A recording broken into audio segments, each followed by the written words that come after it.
नमस्कार साथियों, स्वागत आप सभी का ब्राइट एग्रो क्लासेस के डिजिटल प्लेटफॉर्म। कहीं ना कहीं एक नई खबर के साथ मैं आज आप लोगों के सामने पेश हुआ हूं। और खबर आप लोग देख चुके हो मीडिया के द्वारा, न्यूज़पेपर के द्वारा कि क्या खबर है। तो राजस्थान की जो कृषि मंत्री है डॉक्टर किरोड़ी लाल जी मीणा, उन्होंने अभी छापा मारा है कई फैक्ट्रियों के ऊपर जहां पर नकली खाद का खेल चल रहा था। अब कहीं ना कहीं ये खबर अब जो एग्रीकल्चर के जो साथी है, जो अपनी ऑडियंस है, जो जुड़े हुए साथी है, उनके लिए कहीं ना कहीं जरूरी है, क्योंकि अपन जिस क्षेत्र में काम करना चाह रहे हैं वो कृषि क्षेत्र है। कहीं ना कहीं अपन जो अध्ययन कर रहे हैं, अपनी यूजी पीजी पीएचडी की जो डिग्रियां करना चाह रहे हैं वो एग्रीकल्चर है। हमारा कल्चर क्या है? पूरा एग्रीकल्चर है। तो कहीं ना कहीं जो नेताजी ने जो काम किया है वो कहीं ना कहीं अच्छा काम किया है। मैं तो इसको अच्छा मानता हूँ कि ऐसा होना चाहिए। पूरी दुनिया किसान को लूटने में लगी हुई है। हर किसी को किसान की जमीन सस्ते दामों में चाहिए। किसान से फल सब्जियां चाहिए, लेकिन वो भी शुद्ध। किसान केमिकल डाल दे तो किसान को गालियां मिलती है। किसान आत्महत्या करने पर मजबूर है, क्योंकि खाद, एसएसपी, जिप्सम, पोटास, जो भी सारी चीजें हैं नकली किसान को दी जा रही है। मतलब हर कोई किसान को लूटना चाहता है। सरकार आती है कि मैं किसान का नेता हूं, मैं किसान कौम से आता हूं, मुझे वोट दो। उसके बाद में किसानों के लिए क्या करते हैं? कुछ नहीं साथी। तो कहीं ना कहीं राजनीति में अपन को ज्यादा इंटरेस्ट नहीं रखना, लेकिन कोई अगर अच्छी राजनीति हो या कुछ सीखने को मिले तो जिंदगी में उससे सीखना चाहिए साथी।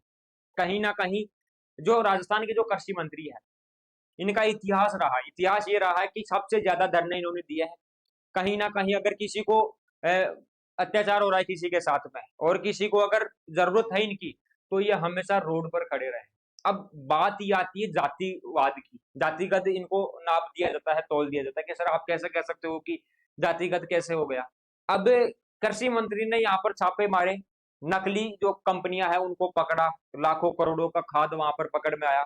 मार्बल का चूना मिल रहा था वहां पर। खेत के अंदर मार्बल का चूना देंगे तो क्या फसल बढ़िया हो पाएगी? किसान महंगे दामों पर ये जो खाद है वो खरीदता है। ठीक है, पहले रिस्क लेता है, खाद लेके आता है, बीज लेके आता है, कर्जा लेके आता है, उसके बाद में वो फसल लगाता है ताकि मैं इस फसल से अच्छा मुनाफा कमा सकूं। हर साल इसी उम्मीद में वो नया काम करने की कोशिश करता है, और उसके साथ में धोखा हो जाता है। अच्छी क्वालिटी का बीज नहीं मिल पाता। बीज अच्छा मिल गया तो खाद अच्छा नहीं मिल पाएगा।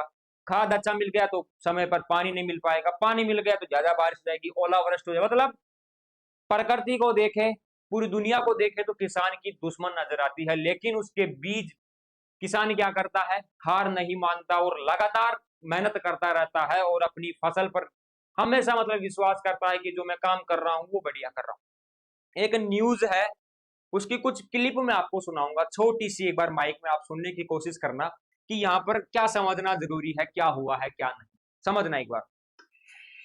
किरोड़ी जहां खुद को किसानों का हितैषी साबित करने में जुटे हैं, तो वह मतलब यहाँ पर ये कह रहे हैं कि जो किरोड़ी लाल मीणा है ये अपने आप को किसानों का हितैषी साबित कर रहे हैं। मतलब कहने का मतलब ये जो काम कर रहे हैं ना, वो दिखावे के लिए कर रहे हैं कि मैं किसानों का सच्चा नेता हूँ। सबसे पहले चीज मैं आपको बता दूं, इसी न्यूज, ऐसी ही न्यूज, ऐसे ही भ्रामक प्रचार कहीं ना कहीं गलत मानसिकता पैदा करते हैं हमारे ऊपर। अपन न्यूज देखते हैं, मीडिया को देखते हैं, लेकिन आजकल की मीडिया में मैं नहीं कहता कि सारे गलत है या कुछ ऐसा है वैसा है। यहाँ पर जो ये व्यक्ति जो आपके सामने दिखाई दे रहा है, कहीं ना कहीं भगवान का दूसरा रूप आप इसे कह सकते हो, क्योंकि आज से पहले भी मैंने इतिहास देखा है। अपन कह सकते हैं कि चलो कोई बात नहीं, आज से पहले मैं किसी नेता की इतनी तारीफ करने नहीं है, आपके सामने ये नहीं करना है। कहीं ना कहीं राजस्थान में एक या दो नेता ऐसे हैं जिनको हर व्यक्ति जानता है, और कहीं ना कहीं उनका योगदान रहा है। तो आज मैं इन्हीं की बात करूंगा कि इन्होंने अच्छा काम किया है। कहीं ना कहीं ऐसे ही नेता राजनीति में होने चाहिए जो किसानों के लिए रोड पर आ सके। ठीक है, जो परवाह नहीं करे, ठीक है, और अच्छा काम करे। अभी देखो एसआई भर्ती का मामला चल रहा है, वहां पर भी कुछ नेता जो है बच्चों को न्याय दिलाने के लिए वहां पर खड़े। ठीक है, हनुमान बेनीवाल जी लगातार मेहनत कर रहे हैं कि बच्चों के भविष्य के साथ में खिलवाड़ ना हो। तो कहीं ना कहीं मैं इस वीडियो में नेताओं का प्रचार नहीं करूंगा, लेकिन ये कहना चाहूंगा कि किसानों के लिए हर बार कोई ना कोई ऐसा व्यक्ति आता है जो किसानों की हेल्प करना चाहता है, और हजार व्यक्ति ऐसे आते हैं जो किसानों को लूटना चाहते हैं। पता नहीं वो क्या सोचते हैं। कम से कम एक बार आप बता दो, राजस्थान के अंदर देखे कि पानी की औसतन कमी देखी जाती है। ठीक है, इसके बावजूद भी किसान क्या करता है? खेती करता है। वो कोशिश करता है बार बार कि मैं अच्छा मुनाफा कमा सकूं। एग्रीकल्चर के साथ ही डिग्रियां कर रहे हैं एग्रीकल्चर के अंदर, ताकि नए अनुसंधान कर सके, नई शोध कर सके, और कृषि क्षेत्र को आगे ले जा सके। कहीं ना कहीं भारत देश जो है इसकी एक नई दिशा जो तय करेगा वो कृषि क्षेत्र, एग्रीकल्चर सेक्टर ही करने वाला है। एग्रीकल्चर का बहुत बड़ा सेक्टर है। बहुत ज्यादा स्कोप है, सारी चीजें इस पे बेस्ट है। लेकिन यहाँ पर मैंने एक चीज बोली है कि हर कोई किसान को लूटना चाहता है, तो वो कहीं ना कहीं फैक्ट है, जेन्युइन है। अब यहाँ पर ये कोई जरूरी नहीं कि ये आजकल में पकड़ में आया है, पता नहीं कितने सालों से ऐसा कारोबार होता आ रहा है और होता रहेगा। सामने सिर्फ एक दो कारोबार या ऐसे कांड सामने आते हैं जिससे पता लगता है कि ऐसा भी होता है, बल्कि मिलावट की बात करें तो आप मार्केट से कुछ भी ले लो, 80% चीजों में आजकल मिलावट आ रही है, नकली माल आपको देखने को मिलेगा। जब किसान को खाद बीज सही नहीं मिलेगा, नकली चीजें दी जाएगी, तो क्या अच्छी फसल पैदा कर पाएगा वो? तो क्या सरकार ये भी नहीं कर सकती कि जो नकली फैक्ट्रियां उनको भी नहीं पकड़ सकती? चाहे तो कुछ भी कर सकते हैं। अब ये समझ में नहीं आता कि भ्रष्टाचार होता कैसे है। फॉर एग्जाम्पल की जैसे कि इतनी बड़ी कंपनियां चल रही थी, अब जैसे इन नेताजी ने यहाँ पर ये कंपनियां पकड़ी तो कहीं ना कहीं इनको खबर मिली कि ऐसा काम हो रहा है, और इनके पास ये खबर इसलिए गई थी क्योंकि ये भ्रष्टाचार नहीं करते। हो सकता था कि इनके पास ये खबर जाए तो ये पैसा लेके मामले को सेटलमेंट भी कर दे कि मुझे 5 करोड़ रुपए दे दो, तुम करते रहो जो करना है। लेकिन कहीं ना कहीं जिसने भी खबर दी, इनको पता लगा कि ईमानदार नेता है, ये पैसों में नहीं बिकने वाला, ये अपना काम सही करेगा, तो इन्होंने अपना काम सही किया। तो ऐसे ही हर नेता के पास लगभग खबर जाती है, और वो चाहे तो कुछ भी कर सकते हैं क्योंकि सरकार उन्हीं की रहती है। तो जो व्यक्ति सरकार में बैठा है वो कुछ भी कर सकता है। ठीक है, वो पकड़ सकता है नकली जो खाद बीज की दुकानें हैं वहां पर, नकली जो खराब क्वालिटी का माल दिया जा रहा है किसानों को। तो कहीं ना कहीं ये चीजें जब तक बंद नहीं हो सकती तो अपन कैसे कृषि को आगे ले जा सकते हैं, ये बता दो। यह बात एक खाद बीज की नहीं है यहाँ पर कि खाद में एसएसपी में यहाँ पे पोटास में मिलावट मिली है। ये मिलावट एग्रीकल्चर की डिग्री में भी देखने को मिलती है। ठीक है, ये भी कहीं ना कहीं गलत है, सरासर गलत है। सीधी सी बात है, मैं आपको बता दूं, अगर कोई एग्रीकल्चर का साथी एंट्रेंस एग्जाम देकर यूजी पीजी पीएचडी में जा रहा है, ठीक है, तो कहीं ना कहीं उसने मेहनत की है, वो उसके लायक है, उसने एंट्रेंस एग्जाम दिया है, उसके बाद में उसने एडमिशन लिया है। तो क्यों नहीं वहां पर उसको संसाधन अवेलेबल करवाए जाते, क्यों नहीं वहां पर टीचर अवेलेबल रहते, क्यों नहीं उनको गाइड करने वाले रहते? तो कहीं ना कहीं ये भी एक धोखा ही है, ये भी एक मिलावटी है जो एग्रीकल्चर सेक्टर में बहुत बड़ी और बहुत ज्यादा मात्रा में हर चीज में की जा रही है। यहाँ पर किसान दुखी है, और जो किसान बनने वाले हैं, जो युवा साथी, जो नौजवान साथी है, वो भी कहीं ना कहीं दुखी है। वरना एग्रीकल्चर में इतना बड़ा स्कोप है, इतना बड़ा क्षेत्र है, बेरोजगार नहीं रहते कोई। तो कहीं ना कहीं ये मिलावट हर जगह देखने को मिलती है साथियों। तो मेरा आज का ये वीडियो बनाने का मकसद था कि ऐसी ही मिलावट आपको हर जगह देखने को मिलेगी, और ये कब बंद होगी? जब इसके प्रति हम आवाज उठाएंगे, इसको सामने लेके आएंगे, अपनी सोच को बदलेंगे, अपनी जो भावनाएं हैं कि मान लो कि मुझे लगा कि इन्होंने अच्छा काम किया है, ऐसा काम होना चाहिए, मैं इनके बारे में आपको बताऊंगा, कहीं ना कहीं आप सोचोगे, तभी अपन एक पॉजिटिव बदलाव ला सकते हैं। ठीक है, तो कहीं ना कहीं जो काम अच्छा हो, जो व्यक्ति अच्छा काम करे, उसके लिए हमें तारीफ करनी पड़ेगी, आगे आना पड़ेगा, और जातिवाद से उठकर कुछ नया सोचना पड़ेगा, तब जाके आगे बढ़ सकते हैं। वरना ऐसे विकास पॉसिबल ही नहीं है। आप आपस में जातियों के नाम पर लड़ते रहोगे, धर्म के नाम पर लड़ते रहोगे, तो विकास कहाँ पर होगा?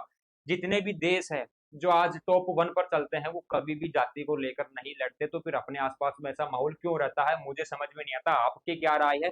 आप सभी इस वीडियो में कमेंट करना, और जो भी मेरे एग्रीकल्चर के साथी प्यारे भाई बहन इस वीडियो को देख रहे हैं, अगर पहली बार देख रहे हैं तो अकाउंट को फॉलो करना, कमेंट जरूर करना कि आपकी क्या राय है, और जो मैंने अपने जो विचार आप लोगों के सामने पेश किए हैं, तो क्या वो सही किए हैं? क्या मैंने, आप मेरी बात से कितने सहमत हो कि सर बिल्कुल ऐसा ही होता है और नहीं होना चाहिए?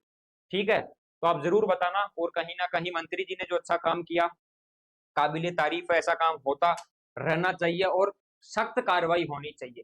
क्यों किसान आत्महत्या करने पर मजबूर हो रहा है? जो देश का अन्नदाता है, यानी अन्नदाता का मतलब है कि भगवान है, जो पूरे देश को पालता है, पूरे देश का पालन पोषण करता है।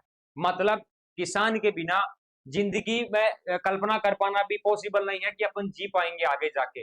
वो व्यक्ति अगर आत्महत्या करता है दुखी होकर, तो कहीं ना कहीं इसके जिम्मेदार कौन है? जिन लोगों ने उसको मजबूर किया है आत्महत्या करने पर। ठीक है, कहीं भी किसान कोई काम करवाने जाएगा तो भ्रष्टाचार देखने को मिलेगा वहां पर।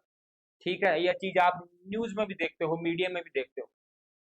तो कहीं ना कहीं नहीं होना चाहिए। जो किसान देश का भगवान है, पूरी दुनिया का भगवान है, जो पूरी दुनिया को चलाता है, उसके साथ में ऐसा होता है तो कहीं ना कहीं दुख होता है। और हम भी उसी किसान परिवार से आते हैं, तो उस जगह पर अगर अपन रहते हैं और अपने साथ में ऐसा कोई होता है कि मार्केट में कोई खाद लेने जा रहे हैं, कोई बीज लेने जा रहे हैं, महंगी क्वालिटी का खाद, अच्छी क्वालिटी का बीज अपन लेके आ रहे हैं और वो लाके खेत में लगाने की कोशिश करेंगे, उसके बाद में पता चला कि उत्पादन ही नहीं हुआ। किसान एकमात्र ऐसा ऐसा व्यक्ति है या ऐसा भगवान है इस पूरी दुनिया के अंदर, जो अपनी फसल को, जो लाखों रुपए की फसल है, हजारों रुपए की फसल है, उसको खेत में छोड़कर आके घर पे सो जाता है। इतना विश्वास करता है वो अपनी फसल पर, अपनी मेहनत पर। किसान से बड़ा जिगरा कहीं नहीं देखने को मिलेगा आप लोगों को, आप कहीं भी देख लो। अगर 500 रुपए भी किसी व्यक्ति के पास है तो वो अपनी जेब में रख के सोएगा शाम को कि यार कोई ले ना जाए यहाँ से। 10-20 हजार का मोबाइल आता है, उसको अपन जेब में रख के सोते हैं। लेकिन पूरा किसान जो है, किसान जितने भी किसान कौम है, वो अपनी फसल को खेत में छोड़ देते हैं कि सुबह लेके चलेंगे, इनको मंडी दिखा देंगे सुबह ले जाके। तो कहीं ना कहीं किसान हमेशा से दिलदार रहा है, मेहरबान रहा है। और कहीं ना कहीं जो लोग किसानों को लूटने में लगे हुए हैं, भ्रष्टाचार करने में लगे हुए हैं किसानों के प्रति, तो कहीं ना कहीं मैं तो उनके खिलाफ हूँ। अच्छा नहीं लगता, ऐसा नहीं होना चाहिए। तो मैंने अपने विचार प्रकट किए हैं इस वीडियो में। 5-10 मिनट की वीडियो आपको अच्छी लगे तो आप बता देना, लाइक कमेंट आपकी इच्छा हो तो कर देना। बाकी गलत है, ऐसा नहीं होना चाहिए किसानों के साथ में। और कहीं ना कहीं मैं किसान परिवार से आता हूँ तो ये दुख दर्द मैं समझ सकता हूँ कि कई बार हमने भी अगर फसल के लिए कुछ खाद बीज लाना होगा तो यही नकली चीज हमें देखने को मिलेगी। ठीक है साथियों, तो आप भी इसके प्रति सतर्क रहे। ऐसा भ्रष्टाचार, ऐसी गलत चीज आपको कहीं पर भी देखने को मिले तो आप सामने नहीं तो पीछे से आके एक बार कॉल जरूर करें, कंप्लेन जरूर करें कि ऐसा गलत काम यहाँ पर भी हो रहा है। आवाज उठाए, अपनी आवाज को बुलंद करें।